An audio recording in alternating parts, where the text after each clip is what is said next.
নমস্কাৰ প্ৰিয় বন্ধু বান্ধৱীসকল, নিশ্চয় আপোনালোক ভালে আছে। ভক্তি দৰ্শন অসম চেনেলে পুনৰবাৰ স্বাগতম জনাই আজি আপোনালোকৰ ওচৰলৈ মই এটা কাহিনী লৈ আহিছোঁ। কাহিনীটো নাৰদ মুনি কেনেকৈনো বানৰ ৰূপ লৈছিলে সেই বিষয়ক এটা ভিডিঅ' বনাই আপোনালোকৰ মাজলৈ লৈ আহিছোঁ। আজি যদি কাহিনীটো আপোনালোকে ভাল পায় তেতিয়াহ'লে লাইক শ্বেয়াৰ আৰু কমেণ্ট কৰি দিব আৰু ছাবস্ক্ৰাইব কৰিবলৈ চেনেলটো নাপাহৰিব। আহকচোন আজি কাহিনীটোৰ মাজলৈ আগবাঢ়ি যাওঁ। দেৱৰ্ষি নাৰদ এগৰাকী অতি তপস্বী আৰু জ্ঞানী ঋষি আছিল, যাৰ জ্ঞান আৰু তপস্যাৰ প্ৰশংসা মাতৃ পাৰ্বতীয়েও কৰিছিল। এদিনাখন পাৰ্বতীয়ে শিৱৰ আগত নাৰদ মুনিৰ জ্ঞানৰ প্ৰশংসা কৰিবলৈ ধৰিলে। তেতিয়া শিৱই পাৰ্বতীক ক'লে যে নাৰদ মুনি এজন অতি জ্ঞানী ব্যক্তি, কিন্তু যিকোনো বস্তুৰ অতি গৌৰৱ কৰা ভাল কথা নহয়। এবাৰ নাৰদ মুনিয়েও এই অহংকাৰৰ বাবেই বান্দৰ হ'ব লগা হৈছিল। পাৰ্বতীয়ে মহাদেৱৰ কথা শুনি বৰ আচৰিত হ'ল। তেওঁ মহাদেৱৰ পৰা সম্পূৰ্ণ কাহিনীটো জানিব বিচাৰিলে। তেতিয়া শিৱই ক'বলৈ আৰম্ভ কৰিলে, এই পৃথিৱীত প্ৰাণী যিমানে জ্ঞানী নহওক কিয়, কিন্তু হৰিয়ে যি বিচাৰে সেয়েহে হ'ব লাগিব। নাৰদ মুনিয়েও এসময় নিজৰ তপস্যা আৰু জ্ঞানৰ বাবে অহংকাৰী হৈ পৰিছিল। সেয়েহে নাৰদ মুনিক শিক্ষা দিবলৈ ভগৱান বিষ্ণুৱে এটা উপায় বিচাৰি উলিয়ালে। হিমালয় পৰ্বতমালাত এটা ডাঙৰ আৰু পবিত্ৰ গুহা আছিল। সেই গুহাৰ ওচৰেৰে গংগা নদী বৈ আছিল। এই পবিত্ৰ গুহাটোৱে নাৰদ মুনিৰ মন আকৰ্ষণ কৰিলে। তাত থকা পৰ্বত, নদী আৰু অৰণ্য দেখি তেওঁৰ হৃদয়ত শ্ৰীহৰিৰ প্ৰতি ভক্তি অতি শক্তিশালী হৈ পৰিল আৰু তেওঁ তাতে বহি তপস্যাত নিমজ্জিত হ'ল। নাৰদ মুনিৰ এনে ঘোৰ তপস্যা দেখি দেৱৰাজ ইন্দ্ৰই ভয় খালে যে দেৱৰ্ষি নাৰদে তেওঁৰ তপস্যাৰ বলত ইন্দ্ৰ ৰাজ্য স্বৰ্গ কাঢ়ি নিব। ইন্দ্ৰই নাৰদৰ তপস্যা ভাঙিবলৈ কামদেৱক তেওঁৰ ওচৰলৈ পঠিয়াই দিলে। তাত উপস্থিত হৈয়ে কামদেৱে তেওঁৰ মায়াৰ দ্বাৰা বসন্ত ঋতুৰ সৃষ্টি কৰিলে। গছবোৰত নানা ৰঙী ফুলবোৰ ফুলি উঠিল। কুলি চৰায়ে সুললিত কণ্ঠৰে মাতিবলৈ ধৰিলে আৰু ভোমোৰাবোৰে গুণ গুণ শব্দ জুৰিলে। কামাগ্নিত উত্তেজিত কৰা শীতল কোমল সুগন্ধিত সুবাস বতাহত বিয়পি পৰিল। ৰম্ভা আদি কৰি অপেশ্বৰীসকলে নৃত্য কৰিবলৈ ধৰিলে। কিন্তু কামদেৱৰ কোনো ধৰণৰ মায়াই নাৰদ মুনিৰ ওপৰত প্ৰভাৱ পেলাব নোৱাৰিলে।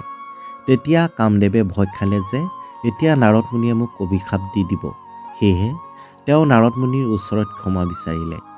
নাৰদ মুনিৰ মনলৈ কিন্তু কোনো ধৰণৰ খংভাৱ অহা নাছিল আৰু তেওঁ কামদেৱক ক্ষমা কৰি দিলে।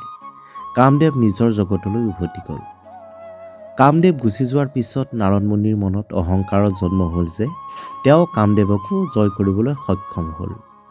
তাৰ পৰা তেওঁ মহাদেৱৰ ওচৰলৈ গ'ল আৰু তেওঁ তাতে কামদেৱক পৰাজয় কৰা কাহিনীটো মহাদেৱক শুনালে। সদাশিৱই নাৰদৰ কথাৰ পৰা বুজি উঠিল যে নাৰদ অহংকাৰী হৈ পৰিছে। তেওঁ ভাবিলে যে যদি ভগৱান বিষ্ণুৱে তেওঁ অহংকাৰৰ বিষয়ে জানে, এয়া নাৰদ মুনিৰ বাবে ভাল কথা নহ'ব।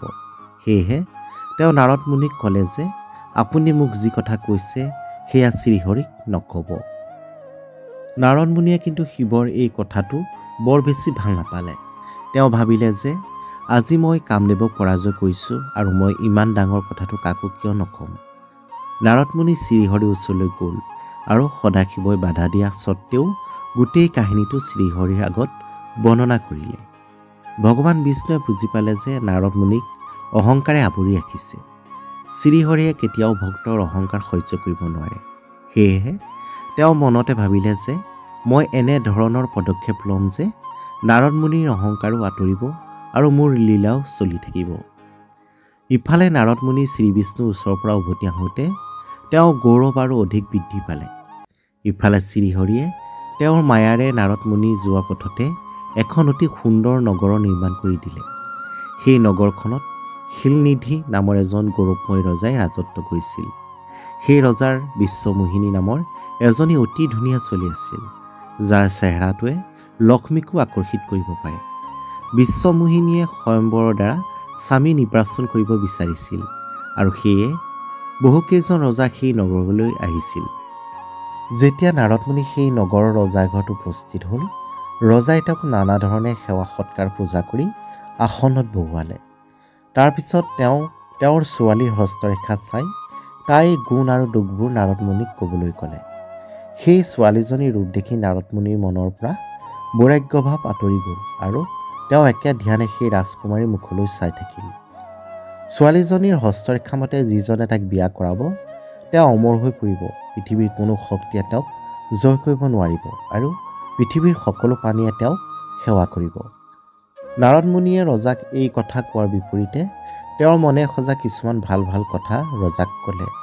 আৰু ইয়াৰ পিছত নাৰদ মুনিয়ে ভাবিবলৈ আৰম্ভ কৰিলে যে এয়া তেওঁ এনে ব্যৱস্থা লোৱা উচিত যাতে এই ছোৱালীজনীয়ে তেওঁকে বিয়া কৰাব।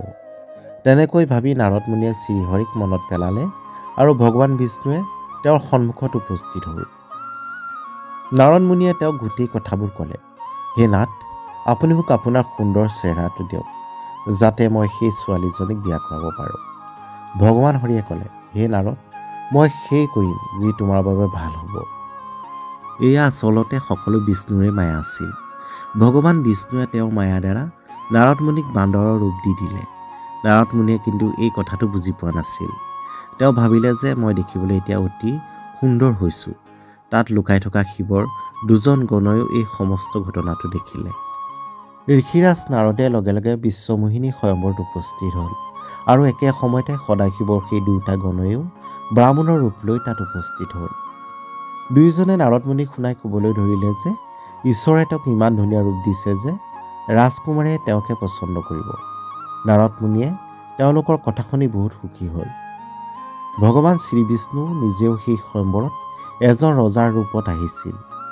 বিশ্বমোহিনীয়ে কুৰূপ হৈ পৰা নাৰদ মুনিৰ ফালে এবাৰো উভতি নাচালে আৰু ৰজাৰূপী শ্ৰীবিষ্ণুৰ ডিঙিত বৰমালা পিন্ধাই দিলে। ইপিনে মোহন বৰ্ষত নাৰদ মুনিৰ বুদ্ধি ধ্বংস হৈছিল। যেতিয়া তেওঁ দেখিলে ৰাজকুমাৰীয়ে তেওঁক বৰমালা পিন্ধোৱাৰ বিপৰীতে আন এজন ৰজাক বৰমালা পিন্ধালে, তাকে দেখি তেওঁ বিচলিত হৈ উঠিল। একে সময়তে শিৱৰ গণ দুজনেও নাৰদ মুনিক তাচ্ছিল্য ভৰা কথাৰে ক'লে, এবাৰ আইনাত আপোনাৰ মুখখন চাই লওক। নাৰদ মুনিয়ে পানী নিজৰ মুখলৈ চালে আৰু নিজৰ কুৎসিত ৰূপ দেখি খঙত টিঙিৰি তোলা হৈ পৰিল। খঙত তেওঁ শিৱৰ সেই দুয়োটা গণকে ৰাক্ষস হোৱাৰ বাবে অভিশাপ দি দিলে। দুয়োকে অভিশাপ দিয়াৰ পিছত যেতিয়া নাৰদ মুনিয়ে আকৌ এবাৰ পানীৰ মুখখন দেখিলে, তেতিয়ালৈ তেওঁ নিজৰ প্ৰকৃত ৰূপটো ঘূৰাই পালে। নাৰদ মুনিয়ে তেওঁৰ প্ৰকৃত ৰূপটো ঘূৰাই পালে সঁচা, কিন্তু তেওঁ ভগৱান বিষ্ণুলৈ বহুত বেছি খং উঠিল, কিয়নো বিষ্ণুৰ বাবে তেওঁ যথেষ্ট হাঁহিয়াতৰ পাত্ৰ হ'বলগীয়া হৈছিল। তেওঁ লগে লগে ভগৱান বিষ্ণুক লগ কৰিবলৈ গ'ল আৰু বাটতে তেওঁ ভগৱান বিষ্ণুক লগ পালে। বিষ্ণুৰ সৈতে লক্ষ্মী আৰু বিশ্বমোহিনী দুয়োগৰাকী আছিলে। তেওঁক দেখিয়ে নাৰদ মুনিয়ে ক'লে, আপুনি আনৰ সুখ হোৱাটো কেতিয়াও দেখিব নোৱাৰে। আপোনাৰ ভিতৰখন ঈৰ্ষা আৰু প্ৰবঞ্চনাৰে ভৰি আছে। সমুদ্ৰ মন্থনৰ সময়ত আপুনি শিৱক নানা কথাৰে ভুলাই বিষ খুৱালে আৰু ৰাক্ষসক সুৰা খুৱাই লক্ষ্মী আৰু কৌস্তম্ভনীক নিজে লগত লৈ গ'ল। আপুনি এজন প্ৰবঞ্চক। আপুনি সদায় প্ৰবঞ্চনাৰে আচৰণ কৰে। আপুনি নিশ্চিতভাৱে মোৰ সৈতে কৰা কামৰ প্ৰতিফল পাব। আপুনি মনুষ্য ৰূপ লৈ বিশ্বমোহিনীকো প্ৰাপ্ত কৰিলে। সেয়েহে মই আপোনাক অভিশাপ দিওঁ যে আপুনি মানুহ হৈ জন্মিব লাগিব। আপুনি মোক বিশ্বমোহিনীৰ পৰা আঁতৰাই লৈ গৈছে, সেয়েহে আপুনিও আপোনাৰ প্ৰিয় স্ত্ৰীৰ পৰা দূৰত যোৱাৰ বেদনাও সহিব লাগিব। লগতে আপুনি মোক বান্দৰৰ ৰূপ দি দিছে, সেয়েহে আপুনিও এই জন্মত বান্দৰৰ পৰাহে সহায় ল'ব লাগিব। ভগৱান বিষ্ণুৱে নাৰদৰ অভিশাপ সম্পূৰ্ণৰূপে গ্ৰহণ কৰিলে আৰু নাৰদ মুনিৰ ওপৰৰ পৰা তেওঁ মায়া আঁতৰাই দিলে। মায়া আঁতৰাত নাৰদ মুনি যাবলৈ ওলাল আৰু সেই সময়তে মায়াৰ বলত পৰি শ্ৰীহৰিক দিয়া অভিশাপৰ কথা মনত পেলাই বৰ দুখ পালে। কিন্তু দিয়া অভিশাপটো আৰু ঘূৰাই ল'ব পৰা নাযায়। সেইকাৰণে শ্ৰীবিষ্ণুৱে শ্ৰীৰামৰ ৰূপত এজন মানুহ হিচাপে অৱতাৰ ল'ব লগা হ'ল। যেতিয়া শিৱৰ সেই দুটা গণয়ো দেখিলে যে নাৰদ মুনি এতিয়া মায়াৰ পৰা মুক্ত হৈছে, তেওঁলোকে নাৰদ মুনিৰ ওচৰলৈ আহি তেওঁৰ ভৰিত পৰি ক'লে, হে মুনিৰাজ, আমি দুয়ো শিৱৰ মানুহ। আমি এটা বহুত ডাঙৰ অপৰাধ কৰিছোঁ, যাৰ বাবে আমি আপোনাৰ পৰা অভিশাপ পাইছোঁ। এতিয়া অনুগ্ৰহ কৰি আমাক আপোনাৰ অভিশাপৰ পৰা মুক্ত কৰক প্ৰভু। নাৰদ মুনিয়ে ক'লে, মোৰ অভিশাপ অথলে যাব নোৱাৰে। সেয়েহে তোমালোক দুয়ো ৰাৱণ আৰু কুম্ভকৰ্ণৰ ৰূপত গৌৰৱময়, শক্তিশালী আৰু তীক্ষ্ণ বুদ্ধিসম্পন্ন দানৱ হৈ জন্ম ল'বা আৰু নিজৰ বাহুৰ শক্তিৰে সমগ্ৰ বিশ্ব জয় কৰিবা। একে সময়তে ভগৱান বিষ্ণুৱে মানৱ শৰীৰত শ্ৰীৰাম হিচাপে অৱতাৰ গ্ৰহণ কৰিব। যুদ্ধত তোমালোক দুয়োৱে তেওঁৰ হাতত পৰাজিত হৈ মৃত্যুমুখত পৰিবা আৰু তোমালোক অভিশাপৰ পৰা মুক্ত হ'বা। এনেদৰে কৈ নাৰদমুনি গুচি গ'ল।